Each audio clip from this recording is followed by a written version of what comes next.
Meg Ryan. Look, I know you're busy, you don't have to entertain me, but you can trust me. I'll tell you a couple things about myself. I'm 19, been overseas for a couple semesters, now I'm back. John Cusack. You were just a country boy. And you never knew me. Emily Lloyd. What do these three people have in common? They are all actors who we both are calling breakthrough stars of 1990. Fine actors who we feel came into their own this past year, and who we are featuring on this special edition of Siskel and Ebert. I'm Gene Siskel of the Chicago Tribune. And I'm Roger Ebert of the Chicago Sun-Times. Our first breakthrough star of 1990 is an actor who's been making movies for more than a decade, but 1989 was a very good year for him. I'm referring to Denzel Washington, who first came to really wide recognition in 1987 when he played South African freedom fighter Stephen Biko in Cry Freedom. We have to teach our children black history. Tell them about our black heroes, our black culture, so they don't face the white man believing they are inferior. That was a good role, but not as good as it might have seemed, because the story turned out to be more about a white newspaper editor than about the black activist. The Oscar nomination Washington received was for Best Supporting Actor, not Best Actor. It took a movie from early last year, a movie named The Mighty Quinn, to give Washington his first major above-the-title starring role. He was a Caribbean police chief on the trail of a conspiracy in a thriller set to great reggae music on the soundtrack. You think you have it made, don't you? You come down here and you do what you want, you take what you want, you kill who you want. Denzel Washington did good work in a lot of movies before The Mighty Quinn. Here he is, for example, in the 1984 Oscar nominee, A Soldier Story. Where are you from, Peterson? Hollywood, California. By way of Alabama, sir. And in late 1989, he played a soldier again in Glory. He was one of the first black soldiers in the American Civil War. Here he gives some straight talk to his commander, played by Matthew Broderick. What about us? What do we get? But The Mighty Quinn was the first movie to show the full range of his star power as an engaging, humorous, attractive leading man. Why you don't get him something cool to drink, huh? He has a whole heap of grief to get off his big chest. What about my chest? How long the offer lasts? And seeing that movie again just now, I'm reminded all over again how much I enjoyed it. Denzel Washington is a good example of the serious actor who does serious work in serious films and needs a great entertainment like The Mighty Quinn in order to really break loose and show his special qualities. The earlier roles were somehow more narrow in their definition. The Mighty Quinn was on my list of 1989's 10 best films, and Denzel Washington was one of the major reasons for that. He took what could have been a disposable thriller and gave it a special poetry and charm. Well, he lit up the whole screen. I mean, when you are getting close-ups like that and you can hold the screen and hold our interest, that's what they call a star. And this guy really came through, and you said, who is that? We'd seen him before, but not photographed just like this, where he is the center of the picture. Yeah, it's exciting to see. His dramatic roles were more thankless in a way. He was doing a good job, but not the sort of job where you would say, gee, I can't wait to see the new Denzel Washington picture. After The Mighty Quinn, I couldn't wait to see what he would do. Exactly. Our next breakthrough star who really came of age in 1989 is actress Emily Lloyd, who I think may be just as good as Meryl Streep in her ability to take on accents and the behavior of radically different people. For example, Lloyd's first role was as a working-class English girl, wise beyond her years, in Wish You Were Here from 1987. I've seen you here before. No. Why not? I've not been here, have I, Drip? Then last year, two wildly different American roles. First as an Italian-American mobster's stubborn daughter in Cookie. You're too stupid to know what I'm talking about. Well, if you're so smart, then why are you partners with that creep's father, huh? Then her best work yet in the movie In Country, playing the lazily curious southern daughter of a soldier who died in Vietnam. She questions her uncle, Bruce Willis, about the war. Did you get sprayed with Agent Orange over there, Emmett? Why? Something wrong with him? Well, yes, he gets these headaches and he can't sleep. Is that the same actress in Cookie and in the movie In Country? Hard to believe. At this point, with Emily Lloyd at age only 18, the only question seems to be, what can't she do? So far, she's picking highly varied films, and that's a good sign for a young actress. This is not going to be just a teenage throwaway star. Well, there are two ways to look at her career. The one, of course, she's a Cockney actress. Born and raised in London. So the amazing thing is that she can do an Italian-American, and then she can do a Southerner, and be so convincing that to American ears like ours, she sounds absolutely on target. So that's a technical feat. What's even more impressive is that in all three of her movies, she provides such a mature, well-rounded, in-depth, convincing performance. She is an actress. Right. And not just a technician. A technician, yes. No, I mean, and she, again, takes center screen. Now, we were talking about Denzel Washington being photographed center screen. Emily Lloyd isn't photographed quite that way in her pictures, yet she takes over the scenes that she's in. She can hold a whole movie by herself. Can't wait to see what's going to happen to her in the decade to come. When we come back, a breakthrough star named Meg Ryan, who had one of the year's most talked about restaurant scenes in When Harry Met Sally. Are you okay? Sharp. I like things made for me. Big. Introducing Sharp Vision. Big screen TV perfected. All the excitement without all the drawbacks of other big screen systems. The portable projector is easy to set up. It zooms from 20 inches to 100 inches, so it fits any room and gives you a picture that's bright and clear from any angle with no adjustments. New Sharp Vision. You don't just watch it, you live it. To live the excitement, call 1-800-BE-SHARP. Nobody has the movie I want. Hey, if it's on video, Blockbuster probably has it. Our superstores have over 10,000 videos. Wow. I'll watch these fast and have them back tomorrow, I promise. Relax. At Blockbuster, you can keep your videos for 3 evenings, so take home plenty. And use our 24-hour quick drop. Do you have any children's videos? Sure. Blockbuster is America's family video store. You know, we have more quality kids' videos than any place else. More movies, more nights, more fun. Blockbuster Video. Wow, what a difference. It's not enough to know what you don't like.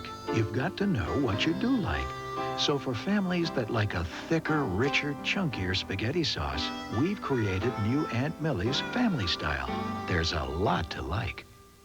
The jolting news of that morning will never be forgotten. What's going on, chaps? Mr. Thomas had closed his bake shop and taken his muffins to America. Thomas's English Muffins, England's breakfast tradition in America's hands. Had Mr. Thomas been here to see my harvest, he might have made an English muffin with oat bran. But alas, he went off to America. New delicious Thomas's Oat Bran English Muffins. Their time has come. Dummy. You jerk! I hate you. You're so stupid. Words like these can hit as hard as a fist. You were never born. Get the picture? Stop using words that hurt. Start using words that help. For helpful information, contact us. Continuing now our special show we're calling Breakthrough Stars of 1990. We're focusing on actors and actresses who really came of age last year. And our next honoree is Daniel Day-Lewis. Not a new face, but not the household name he really deserves to be either. He is triumphant in and deserves an Oscar certainly for his portrait of a gutsy, crippled man in My Left Foot. Lewis, 32, from England, made his film debut, however, in Gandhi. Get off the pavement, you bloody coon. Then came his reputation-making one-two punch. First, in 1985, as the gay co-manager of a London laundry in My Beautiful Laundrette. I want you to work here with me. What kind of work is it? Then a year later, his role as the effete fiancé in A Room with a View. Hard to believe it's the same actor. I'm sorry. 2 years later, in The Unbearable Lightness of Being, Lewis played a Czech doctor caught up in political as well as sexual turmoil. And this past year, his performance as the remarkable Christy Brown in My Left Foot. Daniel Day-Lewis playing a man crippled but hardly broken by cerebral palsy. The performance is technically perfect, and the fiery, abrasive inner spirit of the real Christy Brown shows through. There's no actor's ego here wanting to make Christy into more of a saint than he really was. And at this point, I don't know if there really is a better actor around than Daniel Day-Lewis. And I mean that. You think Dustin Hoffman won an Oscar last year for playing a man with a disability, an idiot savant. What's the difference between the two roles? I don't think there's another actor around that I can think of who could have played Christy Brown as well as Daniel Day-Lewis. And the amazing thing is, he is able to sell this man because, given the conditions of Christy Brown's life, he could have easily inspired a very grim and gloomy and boring and depressing film. Or and triumphantly heroic. Yes, and it's not. Neither is it saintly nor is it pious. It is a thoroughly and a completely entertaining film, a portrait of this man who is filled with life and filled with spirit, and it's Daniel Day-Lewis who's able to sell that. It's amazing. Remarkable triumph. My next breakthrough star of 1990 is an actress named Meg Ryan, who got a lot of attention during the year for her work in the Rob Reiner comedy When Harry Met Sally. And once again, this was a case of an actress who had a lot of good roles in a lot of big movies, but needed the right role to really showcase herself, to really break through. One of Ryan's first big supporting roles was in 1986 as the wife of a Navy pilot in Top Gun. Hey, Goose, you big stud! That's me, honey. Take me to bed or lose me forever. The next year, she had the female lead in Inner Space, a science fiction comedy with Dennis Quaid inside Martin Short's Bloodstream. I thought it was a terrific movie, but it was a box office disappointment. How did you get involved in this? Me? It's a long story. Well, good. I'm a reporter. I love long stories. Meg Ryan had another good role in 1988's DOA, which also starred Dennis Quaid, this time as a man with 24 hours to live. I'm not going to see you again, am I? It took When Harry Met Sally to really put Meg Ryan on the map, in a comedy where she and Billy Crystal meet in 1977 and fall in love in 1989 after a 12-year debate on whether or not men and women can really be friends. And this is the scene that attracted the most attention as Ryan chooses a restaurant for a demonstration on the art of faking an orgasm. Oh, yes! Yes! Yes! Yes! Yes! Yes! Oh! Oh! Oh! Oh, God. Oh.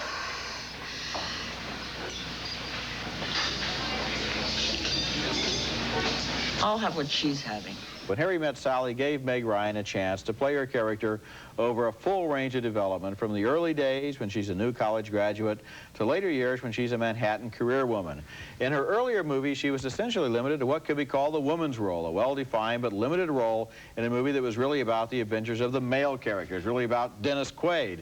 When Harry Met Sally was the first movie where she was at center screen, growing and changing, and it showcased her not only as a good actress, but what sometimes, a lot more difficult, a good comic actress. I think that's her real skill. I think she's really a fine, good, young comedian, and I think she can handle the drama, too, and it'll be interesting to see if she can get stretched in both ways. I think she's obviously equal to it. Very good. Coming up next, two more breakthrough stars of 1990, and they both starred in the same movie this past year. I think that we should spend some time apart. When it comes to chicken, let your taste decide. When it comes to Weaver, you know it's got the taste that'll make you smile. Only one chicken has blue ribbon taste, and that's the one called Weaver. Weaver's got the taste you're looking for. Weaver's got the taste that's good for sure. Only one chicken has blue ribbon taste, and that's the one called Weaver. You're about to witness something remarkable. This man has a mentholated cough tablet in his mouth, yet he is smiling. It's controlling his cough, soothing his throat, making his nose feel unblocked. Still in there? Yes. What could be that strong, yet taste that good? Luden's proudly introduces Helps in 4 great flavors. And he actually finished it. Amazing. Helps. Mentholated cough tablets that taste good from start to finish. 5, 6, 7, and come on, you can do it. 6, 7, again. 6, 7, 8. After making it on Broadway, some of the finest entertainers around go off-Broadway. They appear on the pleasure ships of Norwegian Cruise Line. No other cruise line offers such entertainment. Norwegian Cruise Line, the best vacation you've ever had. Plus,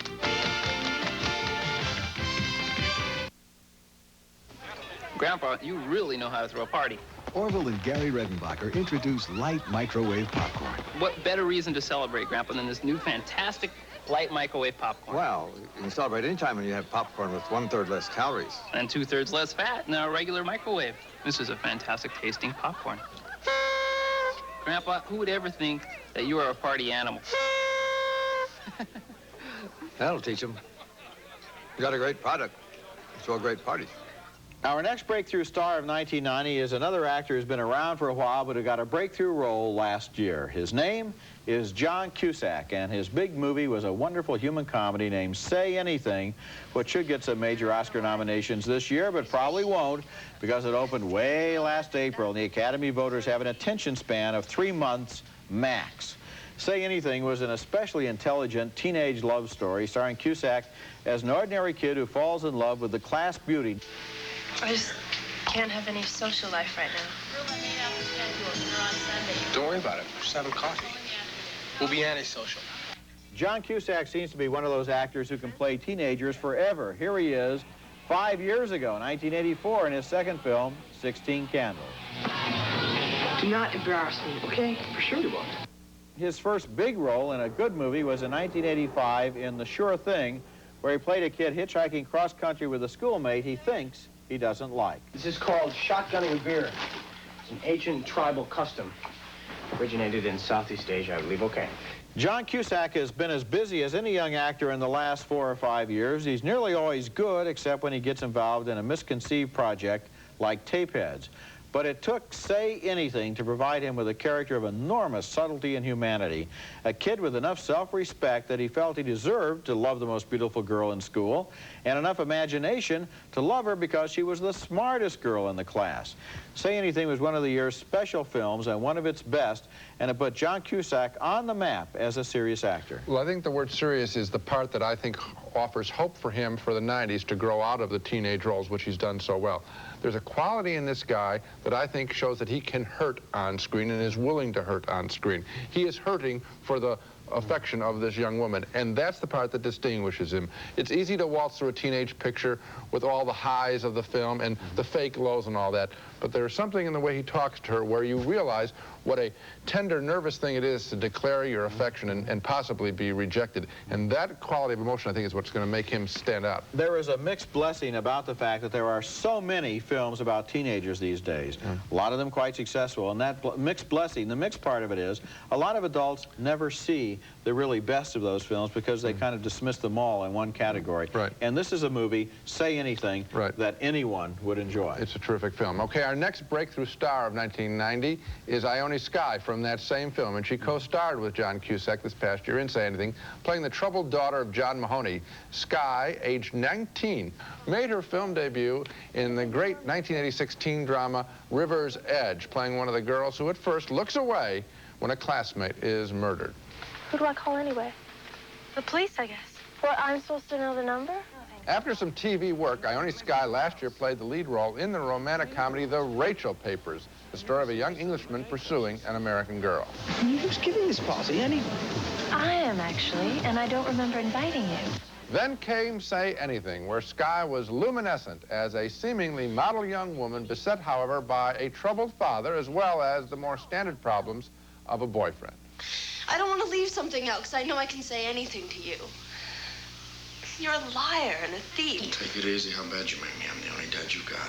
Because of her all-American good looks, Ione Skye would appear to be just another pretty face, but somehow she manages to select roles that turn that surface beauty on its head in a way, getting us to look at the young woman who can demand honesty from the people that she meets, and all too often she fails to get it. Behind her pretty face, Ione Skye stands for someone who won't be trifled with, and my suspicion is that that quality in herself, as well as her characters, is going to apply and make her a big star for the 90s. So here we have 2 good performances in a good movie, or great performances in a great movie. I remember when this film came out, we talked about it on this show with the greatest of enthusiasm. Right. And I think that it's quite possible that 5, 10 years from now, if you go back and look at this movie, it'll be a watermark for 2 very important actors of the next 10 years. I hope so. Yeah. Because, boy, they're good in it. If they can be this good, they shouldn't blow it, is what we're really saying. Okay, yeah. So keep going, kids. Coming up next, Mary Stuart Masterson, who had 2 showcase roles during 1989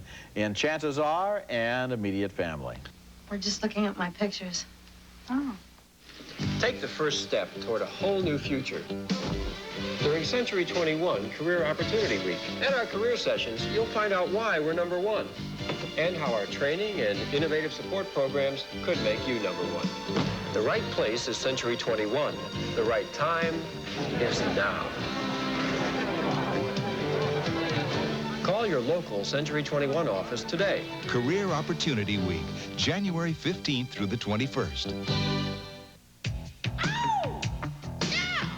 She knows that looking good without feeling good just isn't good enough.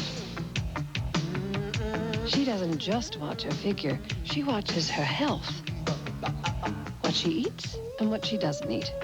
It's why you'll never find butter, tropical oils, chicken fat, or added cream in any Weight Watchers frozen entree. Maybe we should have called them Health Watchers. I love what you do for me, Toyota. Now there is a quality choice. The four-door Toyota 4Runner with the security of V6 power and four-wheel drive, rated highest in its class in customer satisfaction, with more interior room than Cherokee for more comfort. And value? After 5 years, 4Runner retains over 90% of its original value. Security, comfort, value. The right choice is at your New England Toyota dealer. He delivers value today and tomorrow. When he heard the news, he left in haste. Didn't want to miss that big, bold taste. McDonald's cheddar melts. It's beef from McDonald's, a quarter pound on a toasted rye bun, but it won't stay around. McDonald's cheddar melts. With cheddar cheese sauce, grilled onions too, it's a big, bold taste, too good to be true. McDonald's cheddar melts. Cheddar melt. For a limited time. To go at McDonald's. Our next breakthrough star of 1990 is the English actor, writer, director Kenneth Branagh, who burst upon the big screen in a big way late last year with his film version of Shakespeare's Henry V, portraying the warrior king in a different light than the way Laurence Olivier did in his celebrated film 43 years earlier. Branagh's Henry seemed more power-hungry, more manipulative, and just as charismatic. But tell the Dauphin, I will keep my state, be like a king, and show my sail of greatness when I do rouse me in my throne of France. When Roger and I saw that film, we both thought that that was the first time we had seen Kenneth Branagh in a movie. Well, we were wrong. In 1987, he starred in two good films. First, A Month in the Country, where he co-starred with Colin Firth as a battle-scarred World War I veteran trying to find some meaning in his life. It can always be different, won't we? A whole lot of us, all the millions of us that survived, if the millions did. Different, I mean, from the generations who went before who had no idea that anything like that could ever happen. Then that same year, he played an incompetent British spy searching for a double agent on a Greek island in high season. You're a traitor. You betrayed your country. Now they let you go scot-free. You should be hanged. Now, those are not the biggest of roles, those last two, but I think they are good films, confirming that Branagh, who at age 28 already has had a long and distinguished career on the British stage, he is anything but a flash in the pan. His work on Henry V could signal a reinterest in filming Shakespeare, and that alone would put a fresh face on the decade of the 1990s. Now, one of the crosses that Branagh has to bear is the fact that he's being called the new Olivier. Yeah, that'll drop off in a few years. Other people have been called the new Olivier. There's only one Olivier. There'll only be one Branagh. That's good enough for him because he's a wonderful actor. And in this film, the way that he brings a freshness and an immediacy to Henry V is really sensational. And the courage, not to mention the ability to manipulate and to wheel and deal that got him to make this movie at the age of 28, to produce it, to direct it, he didn't write it, to star in it. It's pretty impressive. Well, that's what I like. I mean, the enterprise to do this, you know, there are people all around at this age level who are trying to make their name in the movies. You don't make your name necessarily doing Henry V on film. And I think it's great that he did it, and I think it's great that he got the notoriety he has achieved. My next choice is Mary Stuart Masterson, and she is a wonderful young actress who got two ideal roles last year. Her first big movie role was in 1985's great movie At Close Range, where she played Sean Penn's confused girlfriend. You know what I don't get is why they let everybody else out and they set Brad's bail so high. And in Some Kind of Wonderful in 1987, she played a tomboy in love with a guy who thinks of her only as his best friend, if he only knew. I know how you feel. Oh, you do, really? You've been in love before. There's a lot of things you don't know about me. Also that year, Francis Ford Coppola gave her an important role in Gardens of Stone as a young Marine's wife. Men come home crazy and broken and cold. But probably the best role of Mary Stuart Masterson's career came last year in Chances Are, when she played a young woman who dates her reincarnated father without realizing it. God, you sure have grown up nicely. I'm glad you approve. Good night. Night. And she gave a completely opposite but just as effective performance last year in Immediate Family as a young woman considering giving up her baby for adoption. You and Michael been married for 10 years? How do you do it? How do you stay married that long? If there was one thread in common in all of Mary Stuart Masterson's characters, it's a strong will and a lot of courage. She plays brave and stubborn young women as well as anyone around, and she does it in such a way that we feel a lot of sympathy for.